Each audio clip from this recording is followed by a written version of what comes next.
Welcome to Powering Through Life on Divas Vet Care Network. I'm your host, Teresa Sims. I'm a life trauma and assertiveness coach and an award-winning author and multiple #1 best-selling co-author. Each week on Powering Through Life, my guest and I will discuss a special topic that is close to their heart. Together, we will explore the challenges they have faced in life and learn what strategies and tools they have used to power through their lives. Today, my guest is Meg Holmes. Now, I met Meg a couple months ago when I attended a gathering where she was the guest of honor speaking for the first time about her life that is filled with depression. So rather than following the standard format today and reading off Meg's bio, I thought I would change things up a little bit, and I would like to invite Meg to tell us her story, how this all began, and her journey from the beginning through depression and to where she is now. So welcome, Meg, to Powering Through Life. Thank you, Teresa. It's I'm nice so to glad. be here. Yeah, I'm so glad that we can do this. It's incredible how, I was so honored to be invited to your first speaking engagement and just loved supporting you. And I really enjoyed your story. So will you please share it with our listeners? I'd be happy to. And the reason I would be happy to do that is that I don't want the struggle that I've been through to be in vain. I want to help other people and give them hope. I was 18. I was writing the incredibly difficult grade 13 exams that were departmental exams for us kids in grade 13. And so I studied like I had never studied before, and I know my immune system was probably really down. I lost weight, and I just had to pass those exams. I did not want to spend another year in high school. Phone rang early in the morning. I could hear my mother crying, which she seldom ever did, and her sister, my aunt, had passed away. So I said, "Do you want me to go over to the house with you, Mom?" And she said, "No, you've got exams to write." That was the second time that I'd ever seen a person in a casket. The first was when I was 8 years old. My grandmother had passed away. Her body was lying, in a casket in the old farmhouse living room. And some well-meaning soul picked me up, kicking and screaming, took me up to the casket, and there was this box with my grandmother lying in it, and I thought they'd cut her feet off. I had no idea what was happening. I knew she was dead. It was horrible, horrible, horrible for me, and that traumatized me for the rest of my life, basically, 8 years old. I couldn't tell my mom because she was so upset losing her sister, and I just buried it. But I would hold my breath walking past the funeral home. Mm-hmm. The next time that happened was when this aunt died, grade 13, and I know that I was down. Everything in my system was down. I went to school, and I walked out of a class. And in 1959, you did not walk out of a class. I did. I went to the nurse's room. The teacher sent my girlfriend down and to see what was the matter. I told her my aunt had died. I was really upset. That, again, changed my life.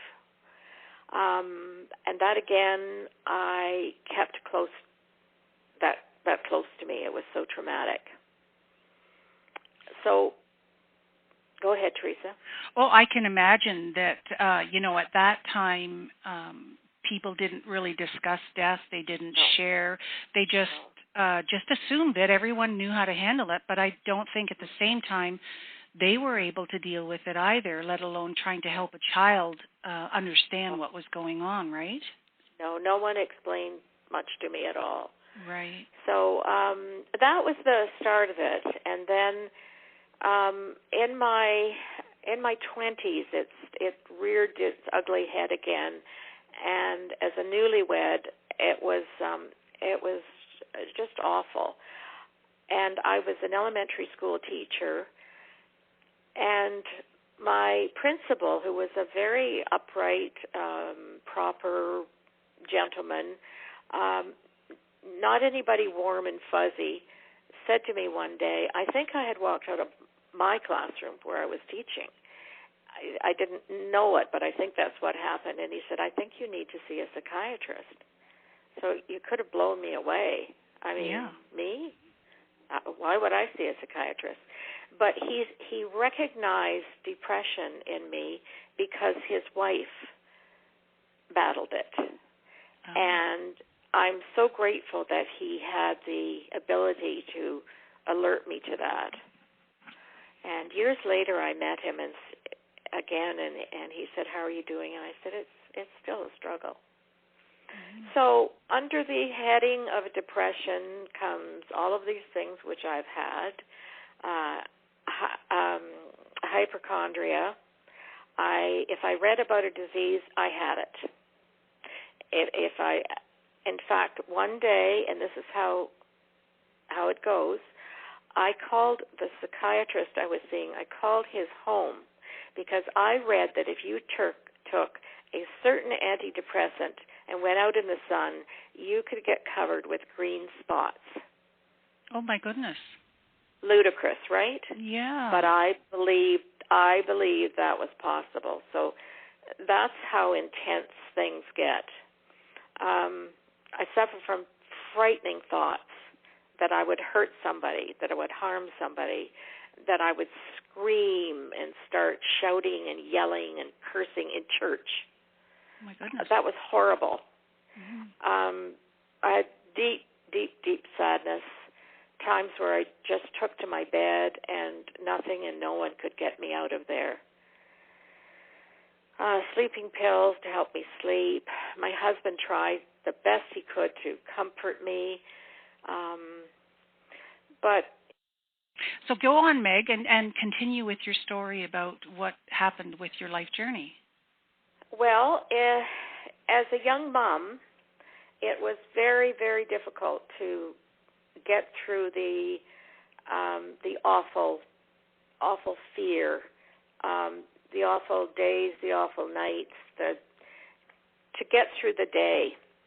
I certainly thought about how on earth I would ever be able to do this, and I'm really sad to say that I was a mom who worried, screamed, yelled, withdrew.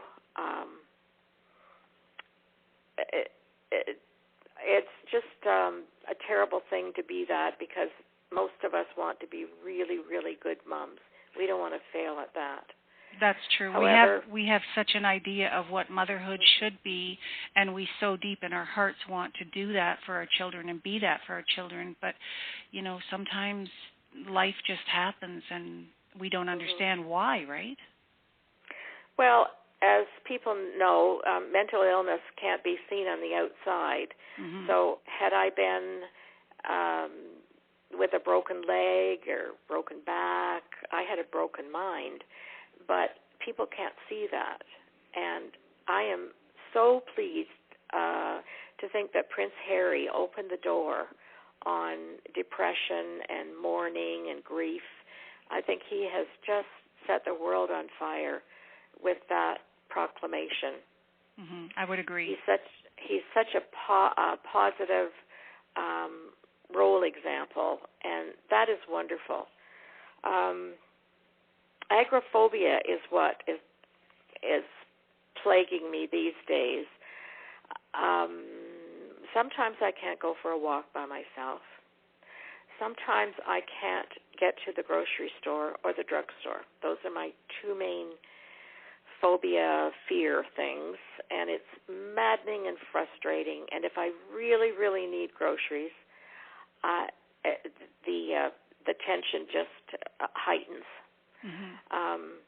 I'm a widow now, and my children are growing and off, so at least I don't have to provide food for a family. Mm-hmm.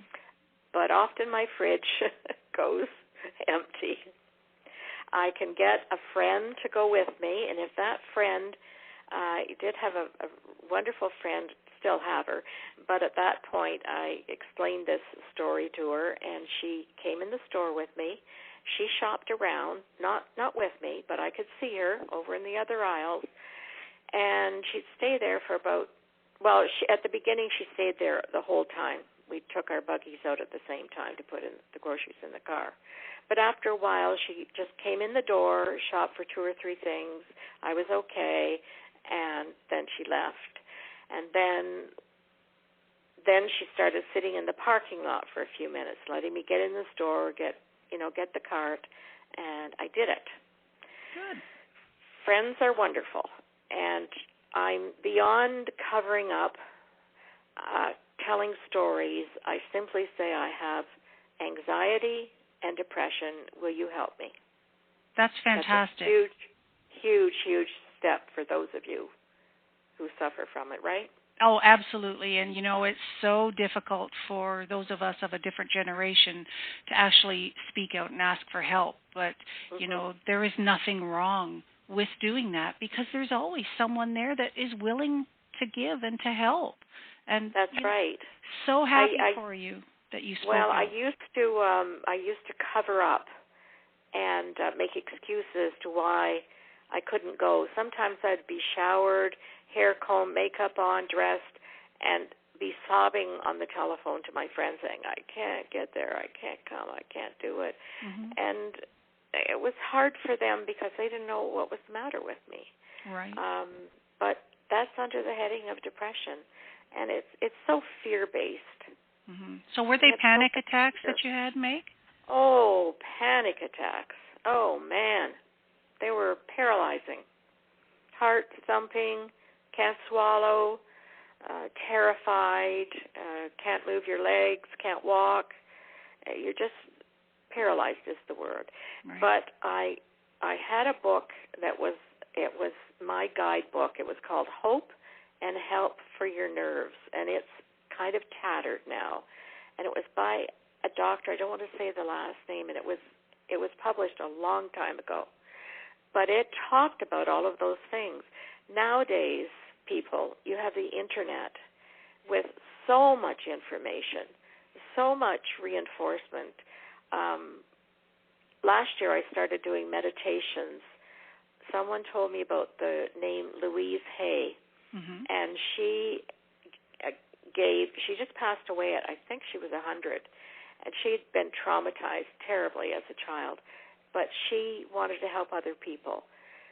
So that was the start of the meditation, lying on my bed, listening to this voice, calm me down, telling me to breathe, and it's working. Fantastic. That so is fantastic. if you have a panic attack, remember to keep breathing, because as the panic attack is reaching its height, apparently, that is as bad as it's going to get. And so if you think, okay, I don't like this, it's happening, but I can stand it, and you keep breathing, it will pass. Very true. It has to pass. Very when true. the Now, breathing starts. do you feel that, and I've known this from myself with post-traumatic stress, that when an event triggers you, we always tend to inhale, like take that really sharp, deep panic breath in. That gasp. Yes, but if we if we actually focus on exhaling first, right, then you don't get that tension in your body. Do you find that as well? Oh yes, and you see, I didn't have any tools. I was like a gardener who didn't have a hoe, who didn't have any pots, who didn't have any plants, seeds in those days. But now there is so much help available. And when I tell people that I have anxiety and depression and phobias, they say, I think my uncle had that. And I have a sister who can't get to the store. And actually, I have depression. It's amazing. And it's out in the open. Yes. When it's not a secret anymore, and you're not hiding, pretending to be a false self, what can they do to you? Well, right. And, You know? years ago, people used to see speaking out as a sign of weakness, that there was something wrong with you. But now I think that stigma has turned around, and I think it's a sign of strength and courage that you're willing to just bare your soul and to say what's happening to you. And because for years I couldn't. Yeah. I just couldn't. I was embarrassed. Right. I was totally embarrassed. And yes, I felt weak. I felt weak. I couldn't keep up to the other moms in the neighborhood. Mm-hmm. I couldn't go on a school trip. I didn't know what I could do, and I still don't. Sometimes I just can't do it, and I have to say, okay, for today, that's what's happening. Right. Tomorrow's a better day. Right. So one step at a time really is what's very key.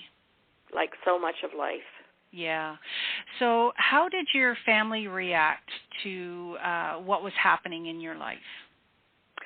Well, I really know that I affected my children in an awful way.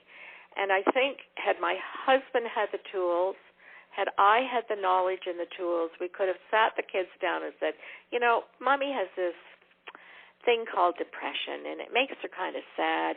It makes her kind of cry sometimes. Sometimes she just loses her temper and yells. Mm-hmm. But it'll pass. She's not going to die. She's still Mom, and we'll just help her along. Right. But that didn't happen. I just withdrew. None of us, again, we didn't have the tools. Right. So psychiatric help, medications, which I probably will be on as if I was a diabetic. I have pills, and I don't want to mention anything, right. That I take when the anxiety keeps me away from functions. I mean, I have to get groceries, so I take a pill to right. go to the grocery store or to go to a party or to, and one crazy thing about depression is it's hard to get in a shower. Now, if anybody has an answer to that, I don't know still, but I don't like to have a shower. That's interesting. Is it the confined space, do you think? I don't know. I haven't a clue what it is. So what happens when this happens to you when you go to take a shower? What happens in your body? I don't know. I can't explain it. I have a friend who has suffered depression, and we laugh about it now because it's odd, but it takes a lot of effort to get your clothes off, and I don't know. Get in the shower. I really don't know, Teresa, what it is. If anybody has the answer, I'd love to hear it. Okay. But I did have a shower today, everybody. Sorry, go. I missed that, Meg. You cut out there for a second. But I did have a shower today. Oh. I want everybody to know. Oh, that's wonderful. Thank you. That's fantastic. Well, you achieved that success today then. That's fabulous. Today's been a good day. That's wonderful. Today's been a very good day.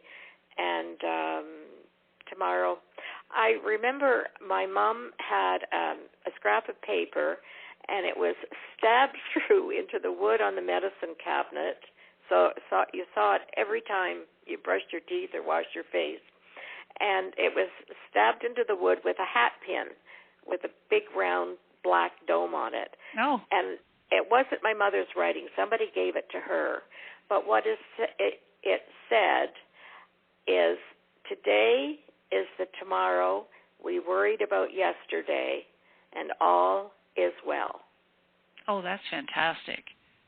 I think would you send that to me in an email, and then I would like to share that on the website for our listeners. I think that's very powerful, and that's there's so much to be said for affirmations and mantras and all that aspect, isn't there? It's kind of like self-talk, talking to yourself. And once again, those are tools. Yes. Those are tools. And Louise Hay would say, look in the mirror and say, I am beautiful. I am beautiful. Well, that's ridiculous, for heaven's sake. Yes, that's a hard thing to do, isn't it? It can be, but now it's easy. And I just, I can do this. I am a woman. I am strong. Hear me roar. Yes. That kind of self-talk. That's fantastic. It helps. That's fantastic.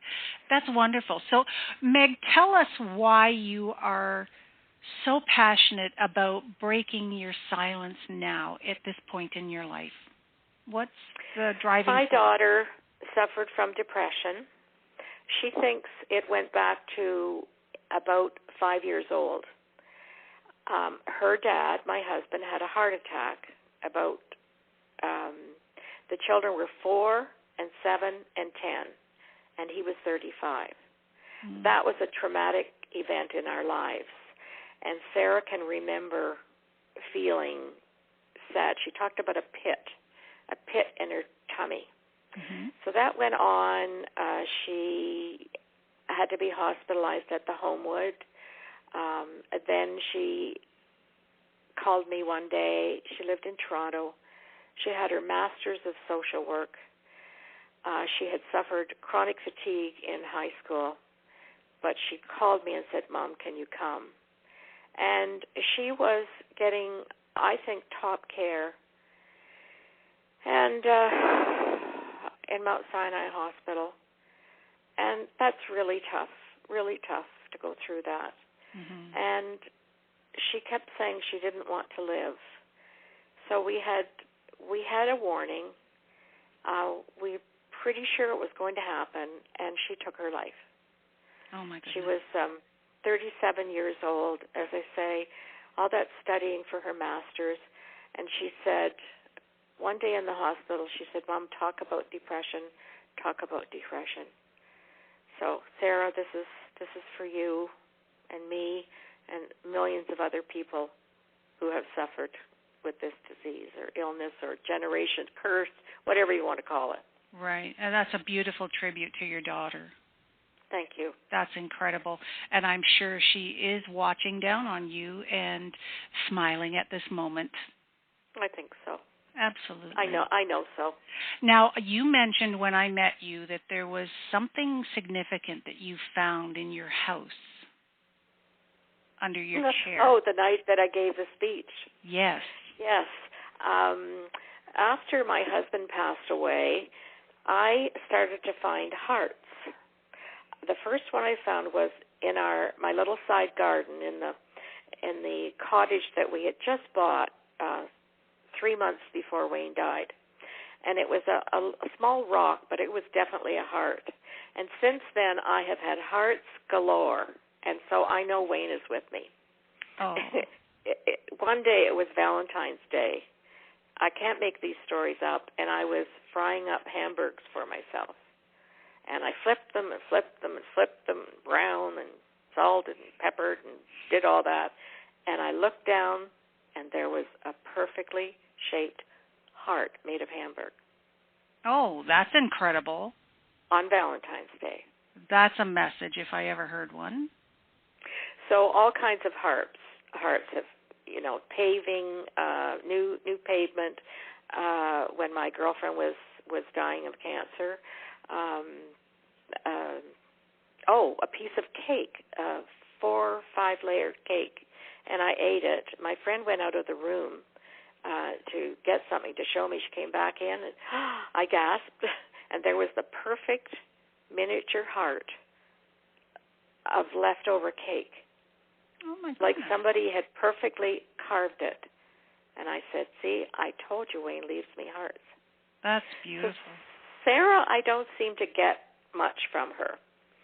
And so I was giving this first talk about depression, and I bought a plant for my balcony, and I knew that I had one of those coaster things that you put plants on and you can roll it around underneath the chair in my living room.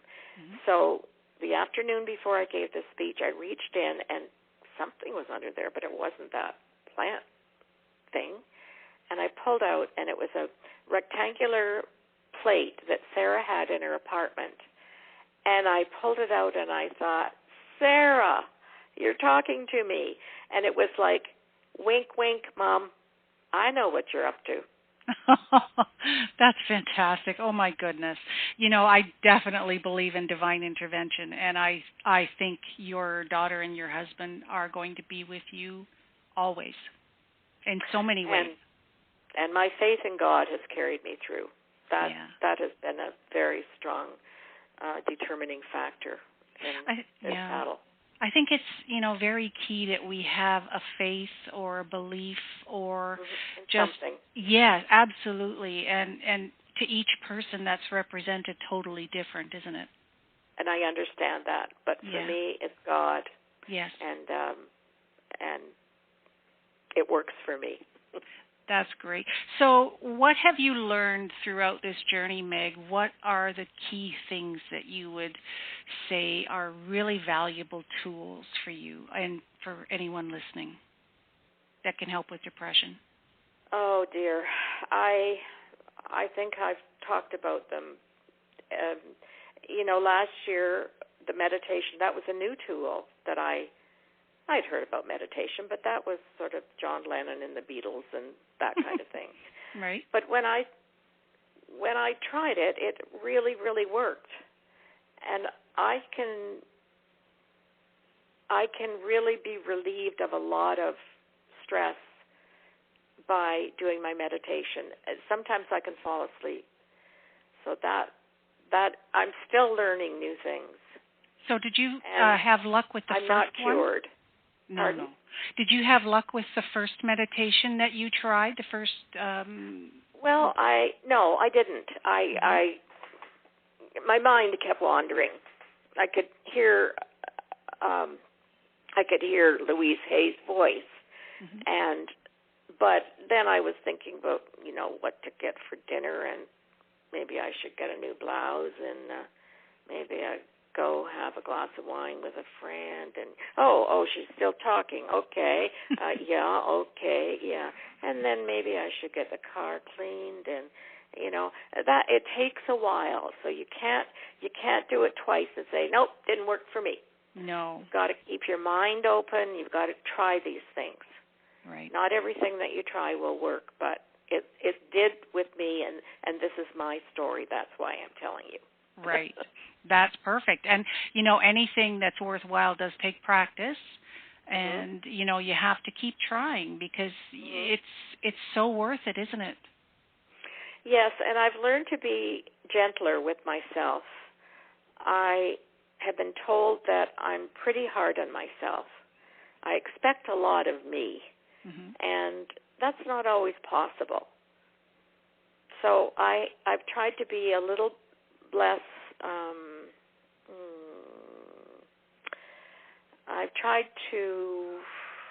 I've been humbled. I don't know how to explain it. I've just tried to lessen my, lower my standards. Well, and, I mean, a lot of don't expect so much of myself. Right. Self-care is so key when you're dealing with a life of depression or anxiety or agoraphobia, you know, or anything. I mean, self-care is so key.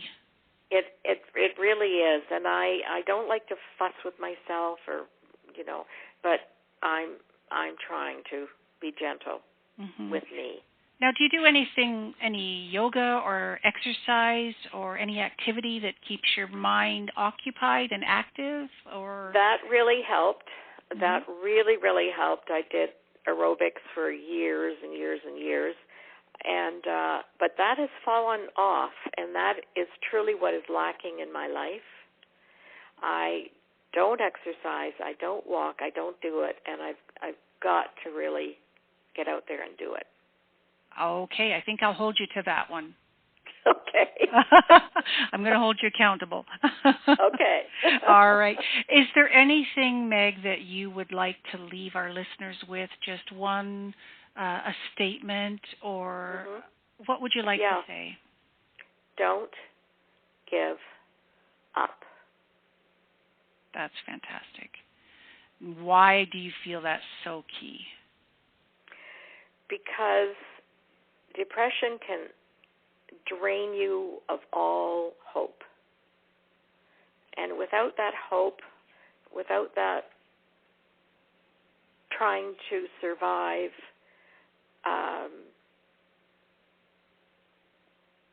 death can come, as it did in my family. Right. And we just have to remain hopeful. And all take your medication. Take your medication. If you need it, take it. Don't say, "Oh, I'm going to go off for a few days." The doctor says take your medication. Take your medication.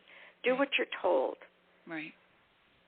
Do what you're told, and go with your gut instincts, and like everything in life, and be gentle and peaceful to everybody today, especially yourself. Right. So, Meg, what's the future hold for you as it stands right now? I have no idea, Teresa. Oh, that's exciting. I have no idea. You're going to I'm sure I'll become a famous movie star any day now. Oh, well, just remember the rest of us when you get there, right? I won't forget the little people. Thank you.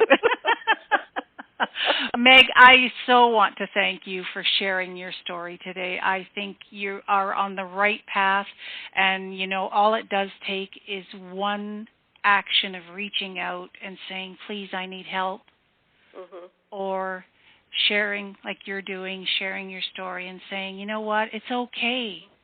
We all have something, don't we? Yes, that's very true, and I think people who struggle with a mental illness are the most courageous people ever put on the earth. I would agree. I would very much agree with that. So, anyway, Divas. It's been a pleasure. Yes, thank you, and Meg. I'm so glad that we got to do this finally, and I would like to touch base with you again in another interview if you're willing to do that. Okay. I'm going to say it again. Don't give up. Perfect. Thank you. And we will include that with all the information on the Divas That Care website. So, Meg, thank you so much for being a guest. And Divas, that brings to a close another great, inspiring interview on Powering Through Life. Today, my guest was the incredible Meg Holmes, whose journey has just been outstanding. And Divas, if you would like to connect with Meg, I would ask that you contact me by email, and I will put you in touch with Meg and get all of your requests for further information or to reach out for to chat with her. We'll do it through my email address so that Meg can just remain protected. So thank you again, and I look forward to sharing another great interview with you on divasthatcare.com, and I will talk to you again soon.